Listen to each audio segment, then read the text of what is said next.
Yeah, baby. Yeah. Good morning. Okay. It's Tuesday, July 29th. Welcome into Boston's End of the Chat, live in our Salem 5 studios.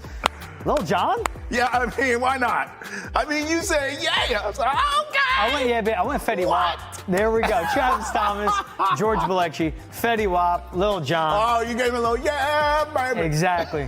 Bringing you the latest in Boston sports headlines this next hour. Hey, make sure to call in 617-790-0928 as well to leave us a voicemail. 617-709-0928. Yeah. We'll be talking the Red Sox with Chris Cotillo, what they do at the trade deadline. Is there a lockout pending? We'll get into it. Christian Gonzalez and his hamstring that, he seemed to tweak. Yeah. And we got plenty more going on. But Trav, first things first, how we doing, my man? I'm good. Thanks for not bringing up that rain delay loss last night. 5-4 final. Jordan Hicks blown save. Yeah. 90-minute rain delay. Hit two batters and then I'm not going to lie, bro. two RBI single. I tried to stay up. I was fighting sleep. You're a GD warrior, man. Yeah, but I lost. Then I woke up and saw what happened. I said, what? We'll get into all that stuff with it. But let's start with the Patriots at training camp. First padded practice went down yesterday. You love to see football on hitting go down, but we got to start with the biggest news of the day, though. Yeah. Christian Gonzalez leaves the field walking under his own power, but seeming to have tweaked a hamstring. And you see the video on your screen right now. You see him pull up, hold up, grab that upper region just below his glutes, where the quad connects and the hamstring. And that to me screams hamstring. Can't fully extend his leg. What do you do now, Trav? This is day one of padded practice, week 2 of training camp about to begin, but a little over a month away from the season beginning. What the hell do you mean, what do you do? What do you do? You already know what you have in them. What? You shut them down. Really? That's what you do. What do you need to see from Christian Gonzalez? He needs to learn this defense. Oh, please. You know what you do? Give him a playbook, like a bookworm, and you say, go study. That's what you do. You've seen enough. You don't need camp. You don't need preseason. If you tweaked it, first of all, let's go back to the wording here. We don't know. We're just playing doctors here on Boston Has Entered the Chat, okay? But we're saying he tweaked a hamstring. Great. We don't think he tore it. We don't think there's anything major here. He wasn't carted off the field. He wasn't ushered or lifted off the field. He walked off. So we think it's a tweak. So you know what? Tweak yourself for the rest of training camp and preseason because we need you for the regular season. I would shut him down. It could be a little premature. I get it. Let's wait. Let's see a couple days. If he feels good and it literally was just something he felt and it's back to normal, okay, then go back out there. But if this thing is, and we know hammies linger, if it's going to linger around, shut his butt down, man. You've already seen enough. I need you for the regular season, not for fake football, training camp, and preseason. Please, shut him down, get him ready for week 1. That's what I would do. I don't shut him down training camp. I think you take this 2 weeks at a time. And honestly, I would take it a week at a time. It's going to be day by day, but you don't want to rush him back. You know what you get with him. And this isn't a guy with injury history. Yes, he missed week 5 on his rookie season, but that was a torn labrum he suffered while making a tackle or making a play in the run game, while the Patriots are getting blown out by the Dallas Cowboys after Mac Jones had an ultimate letdown, pick sixes, everything, and Bill Belichick still had him in the game. Which is what you want from the kid, because he's A, got that dog playing in him, football, and B, he's a corner that will come up and tackle. How many do we see that won't do that? We haven't seen it be hamstrings, calves, soft tissues. This is the first thing this comes up. But this is something where you don't want him to be rushed back in August, where it's re-aggravated in October, bothers him mid-November, and affects him in December. Because when it comes down to how their schedule breaks down, yes, I say this is an easy schedule because of who they're facing quarterback-wise. To begin the season, I mean, they're going to see the Raiders, and it's Tyreek Hill, Jaden Waddle, it's DK Metcalf, it's Xavier Legette in Carolina, then it's Josh Allen. Then to start November, Drake London, Mike Evans, and Emeka Egbuka, Garrett Wilson, Jamar Chase, Malik Neighbors. And that is as different spurts in the season. And then they ended Josh Allen, Lamar Jackson, for 2 of their last 4 games. And this is a team that can play in the playoffs. I would shut them down like you, but I would go 2 weeks at a time. He needs to learn this defense. But this defense will be predicated off man cornerbacks. Now, another issue, Carlton Davis not at practice again. Second time he's been absent from practice with the team. He's recovering, right? Yes, and he's a vet. He's had his injuries in the past. We've seen calves, groins all pop up. But this is a guy that was healthy last year, aside from missing 1 game with a concussion. You want those two guys ready because if they can be on the outside, they're long, they're athletic, they're ball hawks, they're dogs. Yeah. They can play man defense on the outside, throw off the timing of quarterbacks. That will allow your pass rush, which you put a lot of money in this offseason, to eat. I know you think this is one of the more difficult positions to play in sports. I disagree with you, but I respect where you're coming from. But even with that mentality that you have, I would still say, I need you healthy, regardless. Like, new system be damned. Just, you can figure it out during the regular season. I would rather a healthy Carlton Davis, a healthy Christian Gonzalez figure out my new defense on the fly than to know it because I drilled it in camp and preseason and they were playing through injuries. I think that's going to snake bite you when the games count. That's my point. Even going with what you're saying, that it's a hard position. Okay, fine. I still would rather them figure it out during the regular season than to push them unnecessarily right now. Yeah. Hey, here's Hunter Henry talking about being in the Josh McDaniels offense. This is a reunion for him as he's reuniting with the offensive coordinator from his first year in New England. It's good. I mean, I was with Josh, a couple years ago when he was here, and I can speak for Josh at least right now. All the other, the assistants, I have a short time around them, but I've been very impressed so far with everybody. Everybody has brought a lot to the table. But Josh, just from experience and then seeing him now again, just his level of knowledge and how he can just help us learn and take the step forward and, have something go wrong on the field and be able to fix it and how we can get better from it. He's a tremendous teacher, and it's fun to kind of go in the meeting room and learn because you learn something new with him every single day. And then that's the same with Vrabel so far, just learning so much of the game. Obviously, I was with Bill, and Bill saw the game in such a great way. I mean, all those years, but, Vrabel under him and then all the coaching experience, he's a tremendous mind that, you can pick and really learn a lot on a day-to-day basis from Vrabel too. That's big that he's pointing out Mike Vrabel to the Bill Belichick comparisons, but also what he talks about with Josh McDaniels, because this is huge. We also saw the offensive line get after it yesterday. Keion White and Will Campbell had some pivotal one-on-ones. Keion White putting Will Campbell on his twice on his keister in one-on-ones, but that's a really good edge rusher and a really good all-around defensive lineman in Keion White challenging Will Campbell. Sure. But you also heard the reports coming out that the offensive line were moving guys when it came to run blocking. Cole Strange looked good, powerful, and athletic. It's not a question of his ability, it's his availability as it comes from Cole Strange. But as I go and I keep going, this offensive line needs to produce for the Patriots to have any success. Defense be damned, Josh McDaniels and Drake May be damned. It's good from day one to see them in the run game getting it done. Also opened up for your boy, Travion. Yeah, he looked explosive, too. Yep. Can I ask you a question about Hunter Henry? Because you're such a fantasy football guru and you're in 1,000 leagues. Yeah. Is he a decent tight end in fantasy this Yes. year? Last season, he had 66 grabs, 674 yards, 2 touchdowns. Right. But Drake May was running for his life. He was a rookie. They didn't have grown-ups as a coaching staff. Now he has Josh McDaniels, Drake May year 2. We think, knock on wood, a better offensive line. Hunter Henry, the fantasy tight end? And a West Coast system that always values tight ends. I mean, go back to when he was with Josh McDaniels, he had 9 receiving touchdowns. Am I going to say he has 9 scores? No. But you'll take 5 to 7 from him, and he's a touchdown-dependent guy. But this is a floor of, depending PPR, your league, all that. 8 points, a ceiling of 15, but he consistently can produce. And this is a guy, read off his numbers one more time, what it was last year. Is he a backup tight end, or he's a tight end? He's a tight end 1. Okay. If you don't get a Sam Laporta, if you don't get a TJ Hawkinson, if you don't get those top-tier guys, this is the dude you want to get, because this could be 70 catches, 800 yards, 7 touchdowns. Okay, so he had 66 last season receptions, just under 700 yards receiving, and then 2 touchdowns. So an uptick in everything, right? Yeah, if you want to talk production in the offense, here was Pop Douglas talking about him getting excited about being in this offense now. I feel like, for me, I'll say leadership.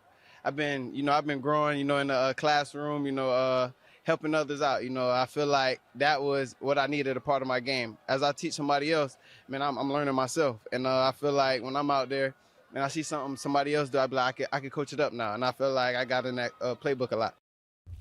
That's big to hear from him, Trav. Yeah. Because when it comes to who are the top 3 receivers, as we're seeing the reps be divvied out, it's Stephon Diggs, Pop Douglas, and Kayshon Boutte. Yeah. But what's good for Stephon Diggs will open up a lot for Pop Douglas. Kayshon Boutte's more of an outside, down-the-field receiver. Sure. We talk about production. This is a guy that has seen 79-plus targets his first 2 years in the league. Saw 87 last year in an anemic offense all around with talent. He will likely get 100 targets, 100 touches his way in some capacity. He could have 85 catches. He could have 850 yards. He could have a lot of scores. This is a guy that's a year away from hitting free agency. He knows if he produces in this offense, it'll get him paid in New England or elsewhere.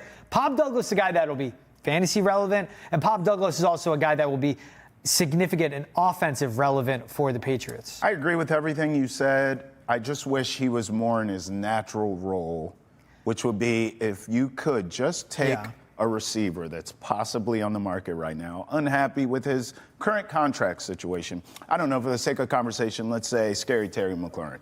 And you can sprinkle him into this wide receiving room, and you have Scary Terry and Stephon Diggs, and now all of a sudden, Pop can be what he really is, which is a beautiful complimentary third wide receiver, and then you bring the rookie along in Kyle Williams. Now that is a wide receiving core, isn't it? I'm a big Pop Douglas fan because he's the only receiver that's given me anything in the past couple seasons, but I will say this.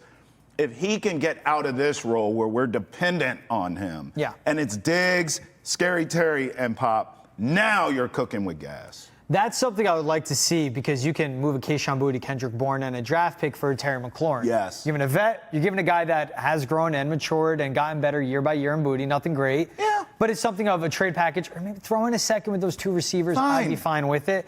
Pop Douglas, though, I think he will still flourish. I think he has to play in the slot. This is a guy that would also get carries. He'll get a lot of screens. Josh McDaniels loves him. Respectfully, a gadget guy. Exactly. And in the same way, like everyone's going Efton Chisholm to Danny Amendola. You can go DeMario Douglas to Danny Amendola, too. Yes, you can. But DeMario Douglas, a more explosive, more athletic receiver as well, a guy that can flourish in this offense. I agree. Listen, and again, the receivers have been so bad around here, but he's the guy who has, pun intended, pop, right? Like, he's a guy where you're like, oh, well, all the rest of these guys stink. He can play. So hopefully Josh McDaniels uses him accordingly.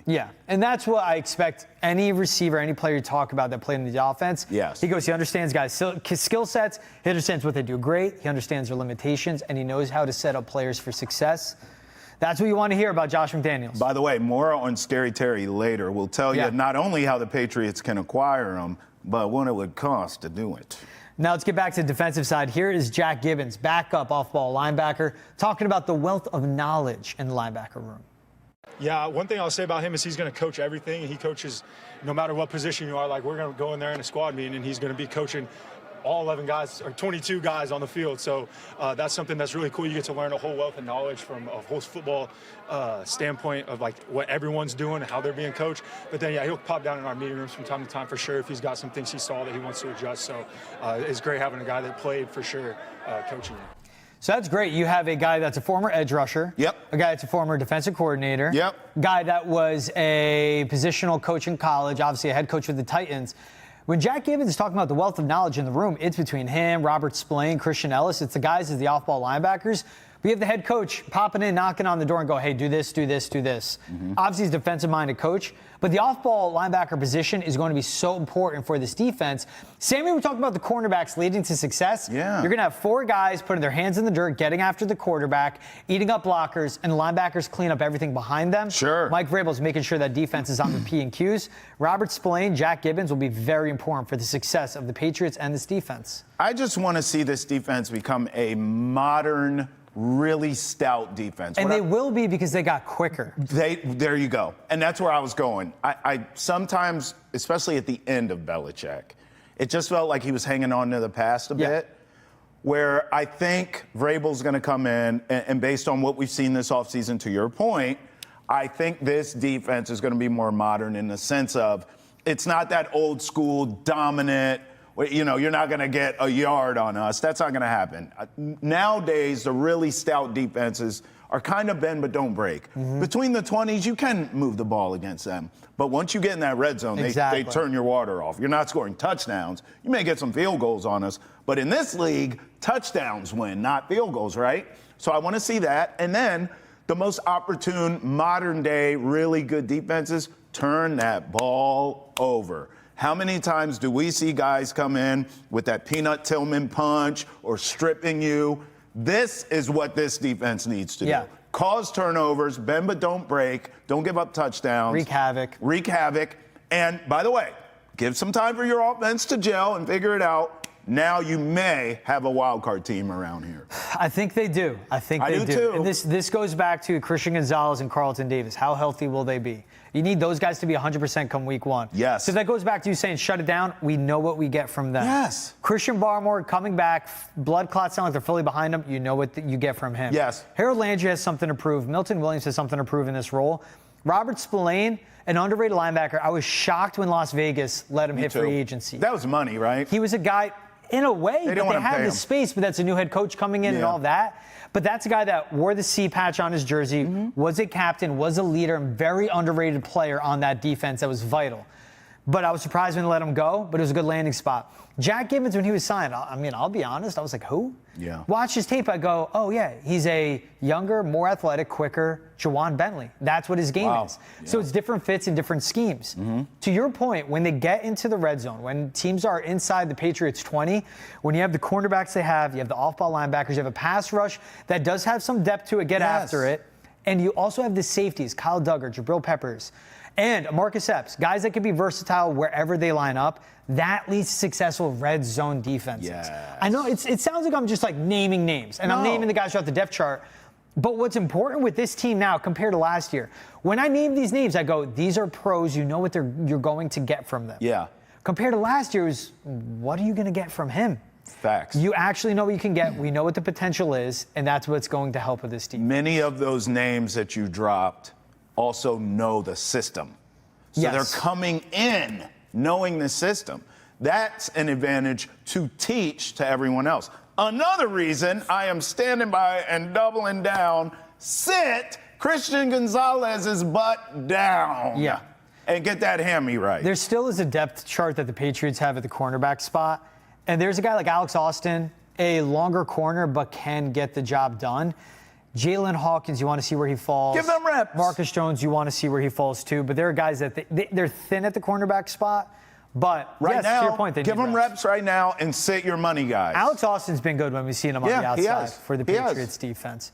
Hey, we'll take a break here on Boston is End of the Chat. When we get back, we're not done talking Pats. As Trav said, Terry McLaurin, not close to getting a deal done with the Commanders. But what would the trade market look like him? We'll have that and more coming up after the break right here on Boston Has Entered the Chat. And make sure to get the latest up-to-date live Boston sports headlines. Tune into Boston Has Entered the Chat every Monday through Friday, 8 to 9 a.m. on NESN, 9 to 10 a.m. on NESN Nation. That's Boston Has Entered the Chat every weekday, 8 to 10 a.m. live on NESN and NESN Nation. It's up to the two sides to figure out a way to bridge their differences, but I would say that DK Metcalf was the same draft class as Terry McLaurin. He got about $33 million a year. You know, I wouldn't think that Terry is willing to take less than that, and I think he wants considerably more than that. Now, what it comes in at, we'll wind up seeing. Washington, you know, they're not there right now, and they love and value Terry McLaurin, but they love and value him at a different price. So they seem, these two sides right now seem apart on the deal. Like, they don't seem close today. And I don't know how they're going to get that resolved and figured out, but these things usually find a way of working themselves out over time. But as of today, I don't get the sense that anything's close. I don't think the Commanders are of a mind today that they have any interest in trading Terry McLaurin. I think today, on July 28th, Commanders have no interest in trading him today.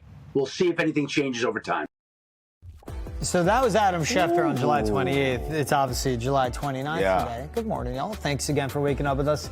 Terry McLaurin to the Commanders, not even close. Right now, the Commanders don't want to trade him. And when he alludes to the payment that DK Metcalf got, that's $33 million a year DK Metcalf got from the Steelers after being traded there. $60 million guaranteed. Terry McLaurin, 29, about to be 30. Really productive receiver. Not as big as DK, not as explosive as DK. I think he's a better receiver than DK, though. More polished. Yes.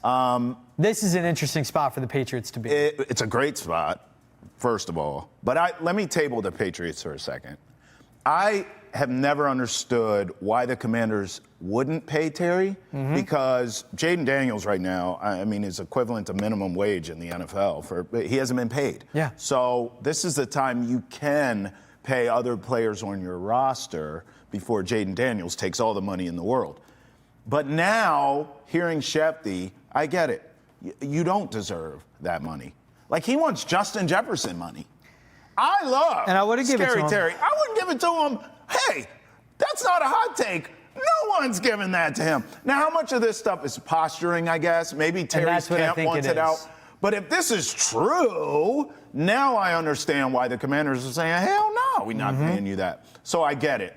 The Patriots technically can afford to give him Justin Jefferson money, but they still shouldn't do it. Yeah. I would, though. This is why I say the Patriots is in a good spot. They should trade for him. Okay. DK Metcalf went for a 2nd rounder and a 6th rounder. I mean, are you kidding me? That's DK Metcalf we're talking about. So if I have to give up one of these receivers, not named Stephon Diggs or Pop Douglas or the rookie I just drafted, Kyle Williams, but if I have to give up any other receiver on this roster or 2, okay, and a 2nd rounder, fine. I would do that. What you have to figure out is the money with Terry, and you gotta. Yeah, I mean, they call it negotiation for a reason. You got to negotiate something here because there's no way in hell I'm paying him Justin Jefferson money. But he does deserve, he's up there. I still think DK, I would probably pay more. He's younger. But I would get him a little closer to that DK money. But if he tells you no and he wants more, then you got to move on and you can't trade for him. This is a guy that I would give 3 years and $95 million total value. I think that's a fair deal. Maybe I'll go 3 years, 93. It's $31 million a year. That puts him 6th highest in AAV. You got to give him guaranteed, though. And then the guaranteed money, that's where it all matters, that's really, where it for matters. these receivers. Yes. That's where the reports come out on he wants a DK Metcalf and $33 million thrown out. Yeah. No, he wants a DK Metcalf of $60 million guaranteed. That's where it is. At signing. Right. I wouldn't give him the $60 million guaranteed unless the money absolutely makes sense. I would give him 40 at signing, maybe 60 total. But this is someone that, if I'm the Patriots, I would go 3 years, and you could give him $90 million total value, but you give him $55 million guaranteed. Fair. He would take that in a heartbeat, and you have the cash and the cap space to do it. The Commanders only have $21 million in cap space this year. The Patriots have 60. Now they're loading up and waiting. Christian Gonzalez is going to get paid. Drake made the year after him. There's other guys, but they're doing a lot of turnover with this roster as well. Yeah. But to your point, what the price of the trade is, where the Patriots had better draft capital to offer the Steelers and more money to offer DK Metcalf, couldn't get done. That means they didn't want him that bad, and he didn't want to be here. Terry McLaurin, though, yes, is 29, about to be 30. A lot of miles. A lot of miles, and he stayed in college longer, but he is a consistent 80, 85 catch, 1,000-yard, 6-touchdown receiver, and a leader, and that's everything Mike Vrabel's about. Yeah. As much as we were on them to, hey, check out Christian Wilkins, they need to pick up the phone, and they need to figure out a trade for Terry McLaurin. Yeah. And I think with the posturing, you mentioned it for Terry McLaurin, I think it's also with the Commanders. We're not interested in trading him right now because that drives up the price. If they're saying we're trading him, it drives down what they can get. Great point, bro. And also, you don't have the other headaches that a Christian Wilkins may bring.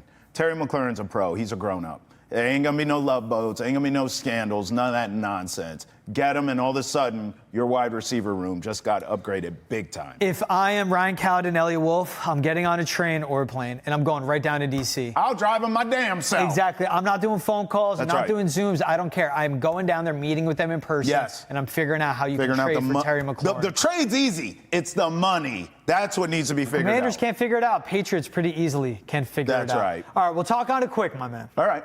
Red Sox. Oh, Lord. Opened up at Minnesota with a loss 5-4.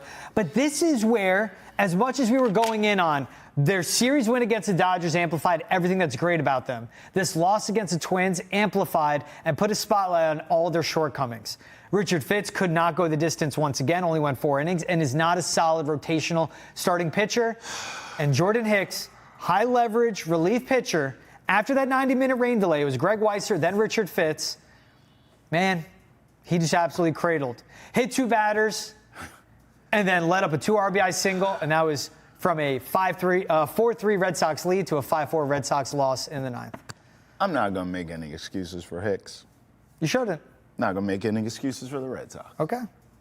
Good. It was a 90-minute rain delay. Okay. It's not like he was pitching and then he had to sit 90 minutes. I know, but you didn't have Whitlock because of the turbulence. We don't have enough time to get into that, but that's the thing that happened. Yep. You didn't have Chapman because of the back. I'm just saying. You know what? Giolito goes tonight. Everything's going to be all right. Everything's going to be all right. I think it was a fluke win. It was a fluke. But this is someone that they envisioned for this role. You can't say it's a fluke. He let up a leadoff single to start the ninth. Then he started hit two batters. Dang. And then it was a 2 RBI Come on, single. Hicks. To I'm clear trying to help you, Hicks. But you got to help me, help you, help us. And this is where the reality of the Red Sox brass has to look. You trade for Jordan Hicks, you envision him in that role. He hasn't shown that when he's pitching. High leverage. That's what Craig Breslow said. He's a high leverage relief pitcher. There's not more of a high leverage situation for a relief pitcher than in the ninth with a 1-run lead. We saw him against the Dodgers look really good. He looked good. He walked a batter, then he got out of that situation. He has not looked really good at any point during his Red Sox tenure. Yeah. But maybe him being a high leverage guy is in his spot. Sure. But then you could bump him down as a relief pitcher earlier on in the game. And you know what? It sets up Whitlock. It sets up Chapman, and it sets up someone that they add. I'm willing to do that. Hicks, I'm trying to help you out here, man. We're not done talking where the Red Sox can add. Stay tuned. We'll take a quick break on Boston's end of the chat. When we're back, Chris Cotillo of MassLive will join us on what they do at the deadline. And make sure Thursday is MLB trade deadline. We got wall-to-wall coverage. Boston's end of the chat from 8 to 10 a.m. 3:10 to left at 10 a.m. And then the MLB trade deadline special right here live on Nesson at 5 p.m. Nesson Nation, and Nesson 360. What's up? Welcome back to Boston is end of the chat. So I'm going to quote Bryce Harper here. Okay, all right. Pretend your man, Rob Manfred. Okay. Get the F out. That's the commissioner. That's what happened when the Sox were in Philly. And then after that happened... Wait, you got to let me get my line off. No. Wait just a damn minute, Bryce. You quit the malarkey. That's what a commissioner would say. That happened in real life. Bryce Harper to Rob Manfred. We'll talk about that later. Right after that happened, Rob Manfred met with the Red Sox. Did not know that, but our guy Chris Cotillo of MassLive, he reported on that. We're going to bring him in now. We'll talk the Red Sox and the trade deadline to start, though. Chris Cotillo of MassLive, thanks for joining us. First things first, Chris. You sat there through that rain delay, the walk-off win by the Twins. I want to thank you for not just joining us, but waking up early and coming on the chat, my man. Yeah, of course. It was a, fly the day of and get in. You kind of hope for a slow, nothing day on the first game of a series, and we did not get that. So it was a late night at Target Field, but there's worse places to be, so all good. Hopefully he wasn't on that turbulent like Whitlock. I was not. No, okay. I was on the morning. The 8 a.m. morning Delta was pristine. All right. There we go. Efficient right into Target Field. Underrated ballpark to an MLB. Chris, let's talk Major League Baseball trade deadline. It's just under 48 hours away. When the Red Sox get to that point, the build up to it, do they make a move to boost their hopes in the postseason, or do you see them sitting pat? And as Craig Breslow has said through Jeff Passan's of Passan's reports, they're going to pride themselves on efficiency and ride with the guys they got. Yeah, I mean, I think they have to, make a move at this point. You saw last night just where the starting rotation is. I mean, you have Crochet, you have Giolito, you have Bayo. Beyond that, not much certainty. Walker Buehler has been shaky now for a while. Richard Fitz is a guy who, they like and they think is going to have a future with them, but has not gone deep into games. 4 innings last night, hit hard. And then think about what the depth has taken, for the last couple months. Dobbins is out for the year. Looks like Houck probably is. Looks like Sandoval is. Crawford had a setback and is. So they need a starter. I think that's a priority. There's a lot of rental arms out there they could get, whether it be an Arizona guy, Merrill Kelly, Zach Gallen, Charlie Morton in Baltimore, Zach Eflin, whether they aim higher for Mitch Keller or Joe Ryan, which I think is unlikely on him. But I think the rotation thing is a real need. And I think they also need bullpen arms. We saw that too last night. When you're down Chapman and Whitlock, they don't have Slayton right now. Jordan Hicks has not pitched well. And if he was assuming the role of a good 7th inning guy, a good 8th inning guy, maybe they could get by. I just don't think they can. They're looking at those guys, first base options. So it's going to be a busy 48 hours. We really haven't seen the market move fully yet for Breslow, for any of these teams. But, they're looking to improve. And there are holes on this roster for sure. Chris, George is going to get into it with all those names with you for pitchers. The only thing he loves more than offensive linemen are pitchers. So I'll let him handle that. I want to talk first base with you, actually, because I wanted Josh Naylor. And it broke my heart to not only see him get traded to not the Red Sox, but to the damn Mariners, who's a team you have to deal with in the wild card here. I mean, do you think, you mentioned bullpen arms, you mentioned starter arms. Do you think first baseman is on the wish list here? I mean, I still look at this situation as I don't want a platoon. I don't want an experiment at first base. I want an everyday first baseman with a bat. And if I can get one with a little playoff experience, that's icing on the cake. Chris, what do you say? Yeah, I mean, I think two things can be true. Number one, Abraham Toro and Romy Gonzalez have exceeded expectations as a platoon there. Yeah. Like, you know, tip your hat. They've been good, especially Romy, absolutely crushing lefties.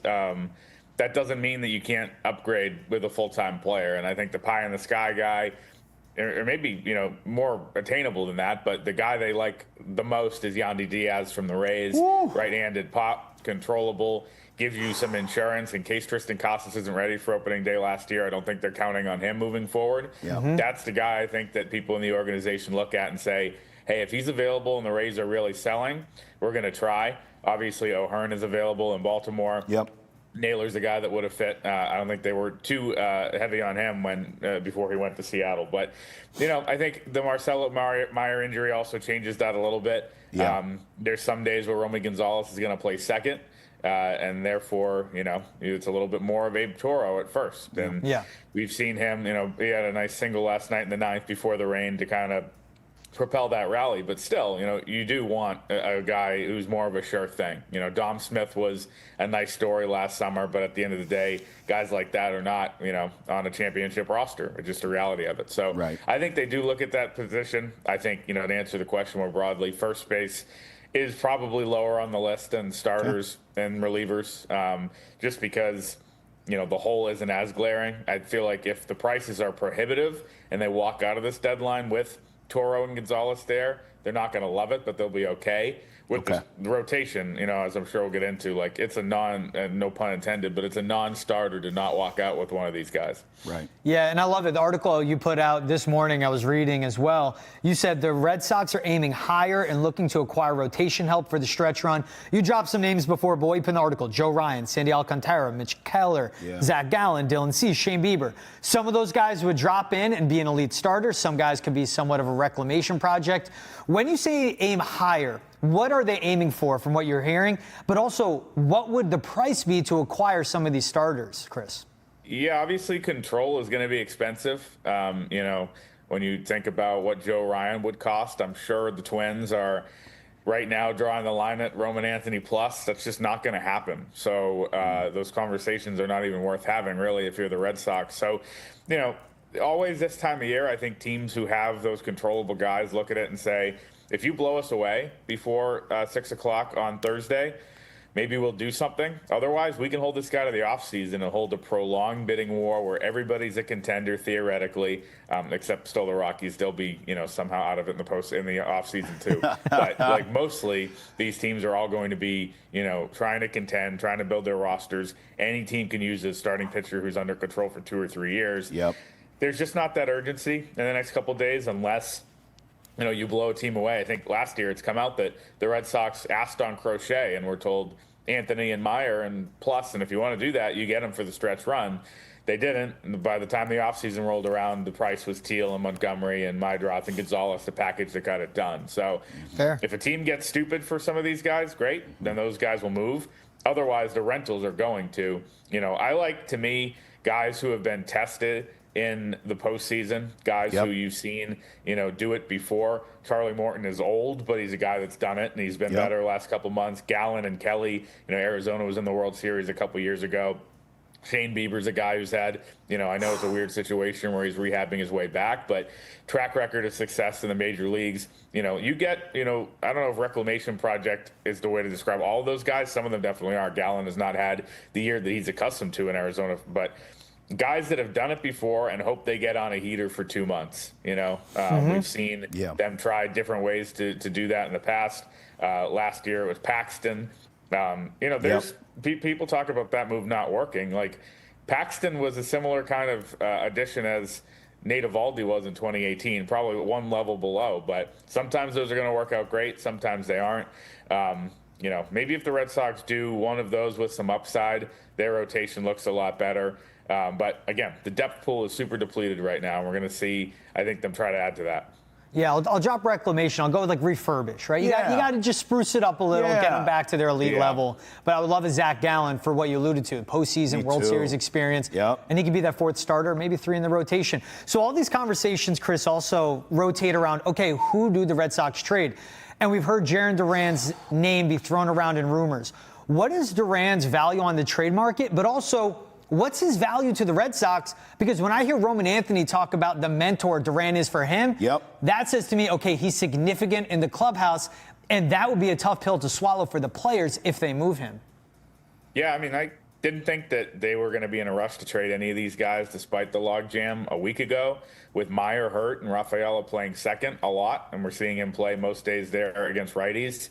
I mean, you don't really have that logjam anymore. You know, Yoshida as the everyday DH, he's been really bad, but he still is there, you know, and then Anthony, Duran, and Abreu in those 3 spots. And Rafaela at second, there's really, you know, not a guy on the bench. There's no odd man out in those situations. Do they envision Rafaela as their second baseman as the future? Of course not. They love him in center.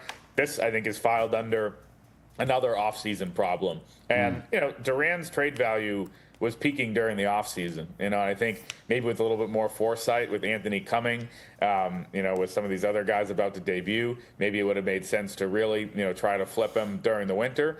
Looking back, I think hindsight's easy on that one. He just had a close to MVP type season, a homegrown star, all-star game MVP. You know, it probably would have been a tough sell. And if you move him, you're moving, you know, your 2 best position players from a year ago. Devers is gone, and now Duran. Very different circumstances, obviously. So I doubt, especially now with Meyer out and Rafaela playing second, he's moved by Thursday. It's another situation where, yeah, if it's a perfect world and, you know, if they could flip him for Joe Ryan 1-for-1, then maybe they do it. It's not possible, and it's not something Minnesota's going to do. Another situation, they, you know, like I was talking about, those teams with controllable starters can kick the can down the road and figure this out in December. You know, if this team has all these good position players for the last 2 months, Alex Cora can figure it out. It's a good problem to have for when something like the Meyer injury happens and Rafaela's versatility can kick in. And I just think, you know, they're going to have to make a tough decision in the offseason, right? I mean, I assume Anthony's completely untouchable, but clearing a spot by trading either Duran or, you know, they could trade Abreu, they could trade Rafaela, who has the extension. They're going to have to see how they do that. And again, those things are easier figured out, you know, when you're not on a clock, when you have, you know, the whole off season, sometimes some drinks in the suite at the winter meetings flowing and everybody gets a little easier to deal with. These 2 days are too stressful for those types of things, in my opinion. And that's why you see, you know, the rentals go, but these big picture things kind of wait until December. Okay, let's stay here for a second, my friend. Who's getting traded? Because, I mean, all year we've talked Duran is that piece. Now we're hearing, well, not so much. We saw the Cease story come out. I don't know. Look, you're in the trenches. George and I, we're just loudmouths every morning. You're on the ground level of a lot of these things. Even if you can go back and tell us about the Cease deal, if there's any truth to that for Duran and Cease, and the Sox turn it down. But we're hearing as we get closer to the deadline now that Duran's not going anywhere. I just ask you, who's getting traded then? Because if you're going to add all these arms that we all want, bullpen, starter, I want a first baseman. It's like Christmas in July, our wish list here. Well, who the hell's playing Santa? Because you got to trade somebody, Chris. Who do you think? Give us some names for who could be on the move to acquire these things. Yeah, I think they're going to try to do kind of similar to what they did a year ago, maybe aiming for a little higher tier of player, but kind of the scraps of the farm system with no disrespect to the talent that those guys have, like the guys who are blocked. You know, I would try his name, Justinston, I think, but we can call him the password Garcia, who has lit it up in AAA. He's blocked. I mean, talk about an outfielder without a home. And he's a guy that's going to be valuable for other teams. He could headline a package. You know, Blaze Jordan is a guy that, you know, could be involved. Or, you know, Connolly Early, David Sandlin, a couple of these pitchers who are not Peyton Tolley that just got promoted to AAA yesterday. The guys who kind of make up that second tier, you know, I always compare it to the fantasy football trade where you try to send, you know, 4 guys for one and you try to make it up in the aggregate.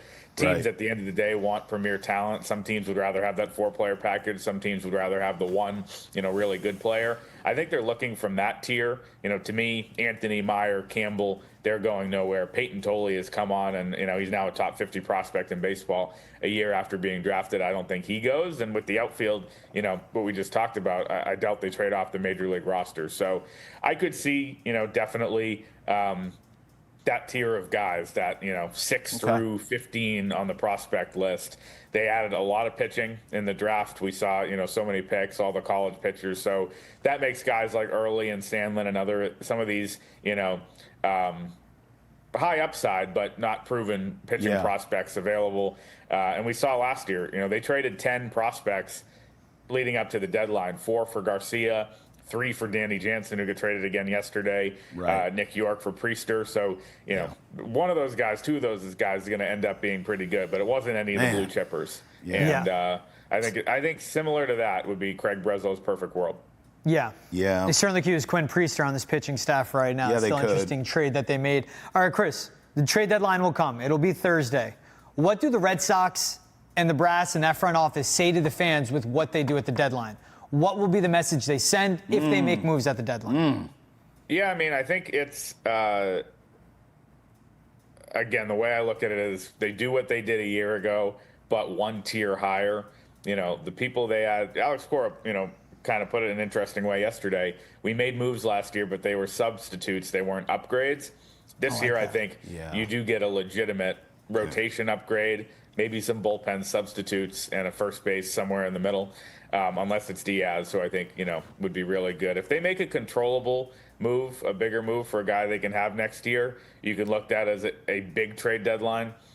Otherwise, you can look at it as, them just doing whatever contender has to do and bulk up with a couple of rentals. And, to me, I don't fault Craig Breslow if that's the route he chooses. The prices are, as we've discussed this whole time, ridiculous this time of year. So to mortgage your entire future to get into a best of 3, I mean, I know playoff baseball in Boston would mean a lot. I know fans are excited. This team has shown at times, glimpses of being really good and being able to, have heart. We saw that over the weekend and, before the rain last night, right? But I think when you look at it, if you are a team that's 20 games over 500, you're going to make it, you're probably going to get a bye, you can load up for the ALDS. But to mortgage a lot of your future for, a crapshoot, I think a lot of these executives, a lot of these ownership groups look at it and say, we run into 2 good starters and, we've traded prospects for rentals and, hey, it doesn't end up mattering. I think the stakes have changed a little bit with what they invested in this team in terms of getting Crochet and Bregman. Going all in, having some money to spend after the Devers trade, and just the drought, a 3-year postseason drought in Boston feels like 20 years now. So I do expect they try to get better, but I don't think that they're going to be all in crazy for the sake of being crazy. This is who we have. It's not like, hey, we have to make big moves and potentially, screw the future in doing so.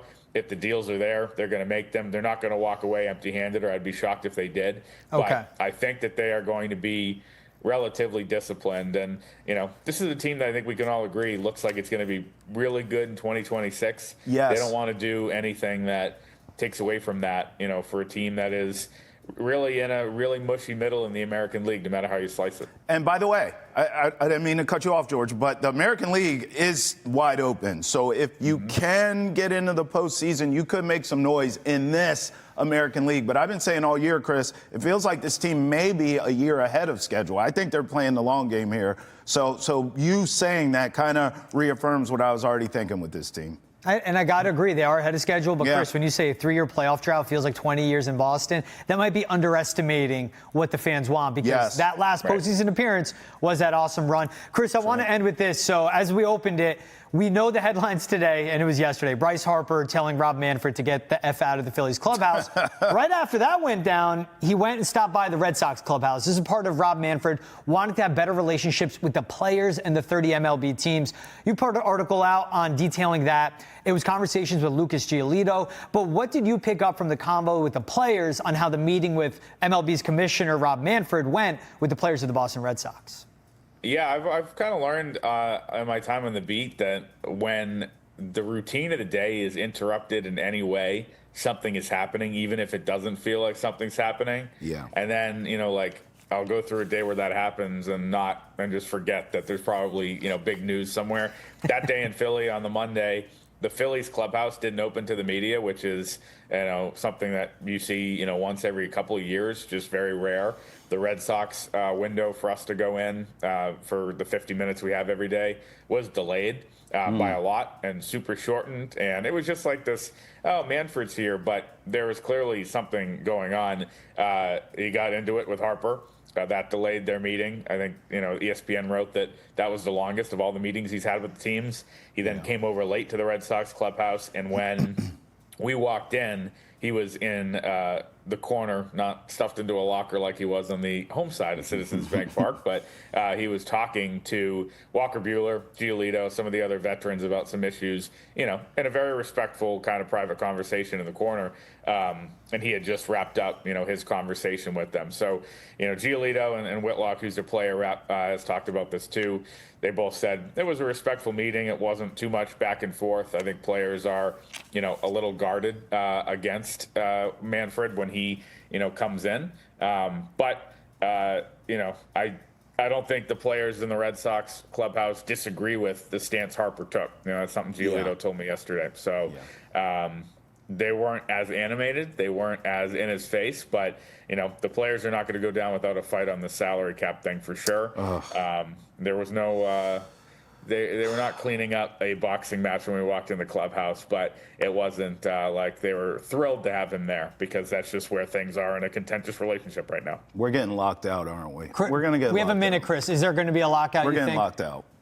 Yeah, no, for sure. So, I mean, that seems that way. But, we saw this last year. Everybody dug in, or last time 5 years ago, everybody dug in. They canceled regular season games only to, uncancel them. But hey, when the night before the lockout, Chaim Bloom had a, 11:55 p.m. Zoom call with the media. So you can't beat nights like that. You can't beat mornings like this either, Chris. You hopping on Boston Center to the chat. Appreciate you, man. The sleep deprivation, you working hard, and your grind, like Trav says, in the trenches covering the Red Sox. He's Chris Cotillo of MassLive. Always make sure he does a great job of covering the Red Sox. Follow him as well. Chris, thanks for coming on the chat, my man. Have a good one, bro. Thank you, guys. Appreciate it. Rob Manfred met with the Philadelphia Phillies last week, Brian, and look, he does this with every team, all 30 every year, tries to go around and get players' perspectives. And about a half hour or so into the meeting, economics came up, and Bryce Harper essentially said to him, don't be talking about a salary cap, walked into the middle of the room, went nose to nose with the commissioner and said, if you are going to be talking about a salary cap, you can get the bleep out of our clubhouse. Oh, man. Hey, George, I'm sorry I'm laughing. No, it's laughable. You know how rich you have to be to cuss your boss out? Yep. Like, get out of here with that. Like, bro, that's a commish. You have to have so much money to cuss your boss out. That number ready. Oh, my God. Well, you got to be, 13 years, $330 million rich, career earnings, Right now, just at 222 million. And he's a hothead. We all know Bryce is a hothead. You know Bryce from your time covering Yes, the team. I do. Lord, I do. So, I mean, again, I'll never be there in life. First of all, I'm a respectable young man. Secondly, I will never have that much money where I can just cuss out my boss. That's just never going to happen. Never. George, maybe. His paper is long, but I ain't never. How many times do I got to tell you? Remember last time I got lunch? I said, you're not doing the dollar menu? Look, the best part of it, too, in Jeff Passan's article, Rob Manfred said back to Bryce Harper, I will not be getting the F. That's right, yeah. Verbatim. Yeah. But also picture, we've seen Rob Manfred talk. It'd be like, no, Bryce, I'm not going to be getting the F. I'm going to stay right here, Bryce.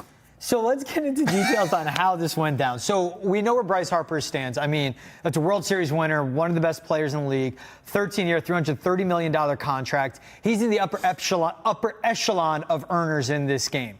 And this has been something of contention going back to the 94 lockout in Major League Baseball that cost the league the World Series. Bro. Players don't want a salary cap. Owners do. Players want more of a spending floor because we see teams like the Marlins that are spending under $90 million for their team this year, while the Dodgers and the Mets on the books are approaching $400 million. Yeah. This is something I don't think will be resolved this season or next. As Chris Cotillo said, we could see a lockout coming. But to get to this point where Bryce Harper, superstar in the league, and it's getting out that he told Rob Manfred to go F himself, stuff's getting heated. We need a salary floor. We don't need no damn cap. Spending floor. Yeah, like you need to spend money. You need to spend this amount of money or you're relegated like soccer. You're out of here. Something. There needs to be something there. It doesn't need to be at the top. I agree. And I'm so glad you brought up that strike of 94 because I had friends at that time. I wasn't even into baseball like I am now and I would later become. I had friends that were diehard baseball fans at that time trying to get me into it more because I was NFL and basketball. And that strike, they were out. They were so hurt personally from that strike about the same Shaq we're talking about now. They took that so personal, they never came back to the game. Yeah. And then now I'm in it as a kid, and I'm like, nah, man, you got to come back. Baseball's awesome. These steroids are great. And they were like, no, I'm done with the game forever, and they never came back. So baseball has to be very careful because right now everything is up. Popularity, attendance, revenue. Yeah. Like, you're going to mess all of this up with what feels like a lockout. It's imminent at this point. There needs to be a spending floor because you have a team like the Milwaukee Brewers who are flirting with the best record in all baseball. Right. But year after year, in my time covering that team when I was in Wisconsin, their owner always cries poor when he's not. Wow. And they act like getting into the art of owning or the business of owning a baseball team is like owning a small mom and pop joint selling postcards, where it's like it's really hard to make business. Yeah. It's not. And the teams at the bottom hurt the teams at the middle and the top more. Yes. That spending floor needs to come in because there are so many teams spending under $150 million on their team this year, and they're the worst teams in baseball outside of the Brewers. It's like, look how that works. That's terrible. Just what a coinkydink. Yeah, I mean, bro, I honestly want to look at things positive because I always do. This really feels like it's imminent. It's going to be a lockout, and it's going to yet again take all the momentum that baseball has built for itself. They better figure it out then because they cannot hurt themselves anymore. Bro. Or as we're seeing the NFL, NBA, all these leagues grow, the MLB has to help itself. Hey, that brings it to an end here for Hour 1 of Boston has entered the chat. Catch us on NESN for Hour 2, and you know where to find us every Monday through Friday, 8 to 9 a.m. on NESN, 9 to 10 a.m. on NESN Nation. It's Boston has entered the chat right here. And you know to leave us a voicemail as well, 617-790-0928. We'll see you for Hour 2 of the chat on NESN Nation.